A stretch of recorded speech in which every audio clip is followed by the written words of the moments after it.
SD college Beawar के विज्ञान संकाय के द्वितीय वर्ष के सभी बच्चे और बच्चियों छात्राओं का और छात्रों का स्वागत, अभिनंदन भौतिक रसायन के वीडियो लेक्चर की श्रृंखला में। बच्चों, हमने पिछले वीडियो में विद्युत अपघटन के चैप्टर के फैराडे के नियम जो अध्ययन किए थे उनके पर आधारित कुछ प्रश्नों का, संख्यात्मक प्रश्नों का अध्ययन किया था, संख्यात्मक प्रश्नों को हल किया था, यानी कि न्यूमेरिकल प्रॉब्लम्स को हमने डील किया था। आज हम इस वीडियो में और आगे बढ़ते हैं और एक बहुत ही महत्वपूर्ण नियम को पढ़ेंगे। उस बहुत ही महत्वपूर्ण नियम से रूबरू होंगे और इस नियम को हमने और आपने अपनी छोटी कक्षाओं में के अध्ययन के दौरान, जब स्कूलिंग आपकी हो रही थी, तो उस समय भी पढ़ा होगा। संभवतः ये आपके भौतिक शास्त्र के अंदर आपने 11th या 12th में पढ़ा। और जो टॉपिक आज ले रहे हैं उसका नाम है ओम्स लॉ या ओम का नियम। तो ओम का नियम क्या है, ये हमने फिजिक्स के अंदर, भौतिक शास्त्र के अंदर 11th-12th में देखा था, लेकिन अब आज वापस रिपीट करते हैं। चूँकि कंडक्टेंस का चैप्टर है, इलेक्ट्रोलाइटिक कंडक्टेंस है, इलेक्ट्रोलिसिस है, तो उसमें ओम्स लॉ की अध्ययन और इसका रोल बहुत महत्वपूर्ण होता है। तो लेते हैं, स्क्रीन पर फोकस करें आप, ओम्स लॉ अथवा ओम का नियम। देखिए, relation between potential difference and electrical current was given by ओम। ओम एक साइंटिस्ट थे। उन्होंने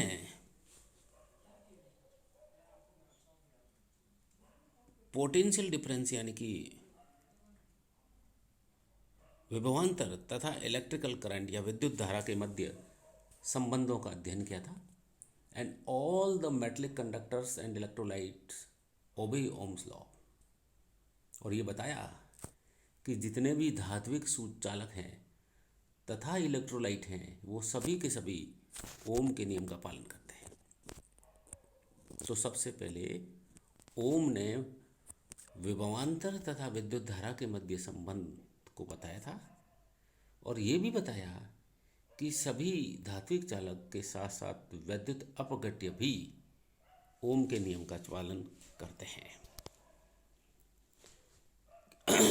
तो क्या है ओम का नियम?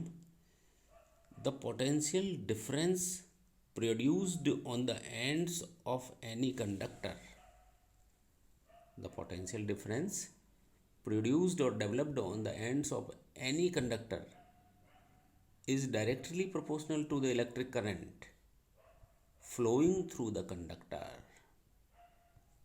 Potential difference developed on the ends of any conductor is directly proportional to the electric current flowing through the conductor. तो ये कहा जा रहा है, किसी भी चालक के सिरों पर उत्पन्न विभवांतर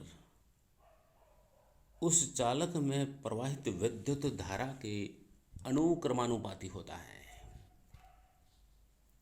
किसी भी चालक में जब हम विद्युत धारा को प्रवाहित करते हैं, किस चालक से विद्युत को प्रवाहित करते हैं, तो उस चालक के दोनों सिरों पर विभवांतर जो है वो प्रवाहित होने वाली, चालक में प्रवाहित होने वाली विद्युत धारा के समानुपाती या अनुक्रमानुपाती होते हैं, डायरेक्टली प्रोपोर्शनल होती हैं। So the potential difference produced on the ends of any conductor is directly proportional to electric current flowing through the conductor. Mathematically या गणितीय रूप से कैसे बता सकते हैं इसको? So mathematically V is proportional to I। अब प्रोपोर्शनलिटी कांस्टेंट हटाते हैं तो therefore V is equal to IR। R जो यहाँ पे हैं वो एक कांस्टेंट है, एक स्थिरांक है, जिसको कि रेजिस्टेंस ऑफ कंडक्टर या चालक का प्रतिरोध भी कहते हैं। This is called as resistance of the conductor. तो ये जो है ओम का नियम है, V equal to I। Potential difference developed on the both the ends of the conductor is directly proportional to the current flowing through the conductor. Proportional constant को जैसे ही हटाया तो V equal to I R बन गया। ये जो R है वो प्रोपोर्शनलिटी कांस्टेंट है, सो R is constant and is resistance of the conductor. While V जो इसमें काम आ रहा है that is potential difference volt में होता है, और I जो है electric current that is in ampere. V विभवांतर है वोल्ट में दिया जाता है, I है इलेक्ट्रिक करंट विद्युत धारा जो कि एम्पियर में मापी जाती है, R जो कि रेजिस्टेंस है प्रतिरोध है उसको ओम इकाई में नापते हैं। तो ये ओम का नियम है जो धात्विक और इलेक्ट्रोलाइट दोनों तरह के चालक ओबे करते हैं। मुख्य रूप से V is proportional to I and V equal to I R से दिखाया जाता है। Next slide please. अब उसमें हमने देखा था V is proportional to I and proportionally constant हटते ही V equal to I R हो गया जो कि कांस्टेंट है जिसको रेजिस्टेंस कहते हैं। तो रेजिस्टेंस क्या है? द रेजिस्टेंस या प्रतिरोध, the resistance of any conductor is, किसी भी चालक का प्रतिरोध होता है, क्या होता है? Number 1 directly proportional to the length of the conductor, चालक की लंबाई के अनुक्रमानुपाती होता है। किसी भी चालक का प्रतिरोध चालक की लंबाई के अनुक्रमानुपाती होता है। दूसरा, and is inversely proportional to the cross section area A of the conductor. तो ये प्रतिरोध जो है उस चालक के अनुप्रस्थ काट क्षेत्रफल ए के व्युत क्रमानुपाती होता है। तो दो बातें आ गई, चालक का प्रतिरोध चालक की लंबाई के अनुक्रमानुपाती तथा उसके काट क्षेत्रफल के व्युत क्रमानुपाती होता है। तो दो बातें आ गई, लेंथ के directly proportional and inversely proportional to the cross section area. So गणितीय रूप से हम कैसे कह सकते हैं? So R is proportional to L upon A, L length है and A is cross section area. Therefore proportionality constant जैसे ही हटाएंगे तो हम कांस्टेंट लगाना पड़ेगा। तो ये आ गया R is proportional to L upon A। Proportional constant हटते ही ये इक्वेशन इस प्रकार से आ जाएगी, so R is equal to rho into L upon A, R is equal to rho into L upon A, where rho is a constant and depends upon nature of substance of the conductor. रो क्या है? एक proportionality constant है और चालक के पदार्थ पर निर्भर करता है। And this is called specific resistance और रेजिस्टिविटी। और इस रो को क्या कहते हैं? विशिष्ट प्रतिरोध, स्पेसिफिक रेजिस्टेंस या रेजिस्टिविटी। अब एक कंडीशन बनती है, if L is equal to 1 centimetre, प्रतिरोध चालक की लंबाई है वो L 1 सेंटीमीटर है और उसका अनुप्रस्थ काट क्षेत्रफल A है वो भी 1 सेंटीमीटर स्क्वायर है। तो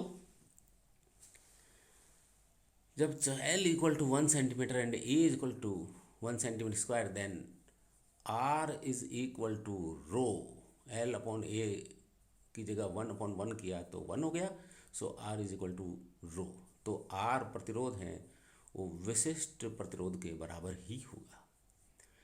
hence the resistance of a conductor of 1 centimetre length and 1 centimetre square cross section area is called as specific resistance. क्या बात कही इसने कि 1 सेंटीमीटर लंबाई तथा 1 वर्ग सेंटीमीटर काट क्षेत्रफल के चालक का प्रतिरोध ही विशिष्ट प्रतिरोध कहलाता है। ठीक है, अब इसकी इकाई क्या होती है? रेजिस्टेंस लेते हैं पहले। रेजिस्टेंस है V equal to I R होता है, तो R is equal to V upon I होता है। जब R is equal to V upon I है तो R is equal to volt upon ampere हो गया, क्योंकि V पोटेंशियल डिफरेंस को वोल्ट मिलते हैं, आई करंट को लेते हैं एम्पियर में, और वोल्ट अपॉन एम्पियर की इकाई ओम कही जाती है। सो ओम हो गई इसकी इकाई, यूनिट ओम। तो यहाँ पे आप देखिए R is equal to volt upon ampere यानी कि ओम। दूसरा है स्पेसिफिक रेजिस्टेंस, विशिष्ट प्रतिरोध, it is equal to R equal to rho into L upon A. तो रो इज इक्वल टू क्या हो जाएगा? रो इज इक्वल टू हो गया R into A upon L. R होता है ओम, ये लो, ये सेंटीमीटर स्क्वायर और ये सेंटीमीटर, सेंटीमीटर स्क्वायर से सेंटीमीटर कट गया तो बचा ओम सेंटीमीटर। तो स्पेसिफिक रेजिस्टेंस की इकाई होती है ओम सेंटीमीटर। तो इस प्रकार से हमने इस वीडियो लेक्चर में ओम का नियम, उसकी इकाइयाँ, कांस्टेंट और प्रतिरोध के बारे में अध्ययन किया। Thank you.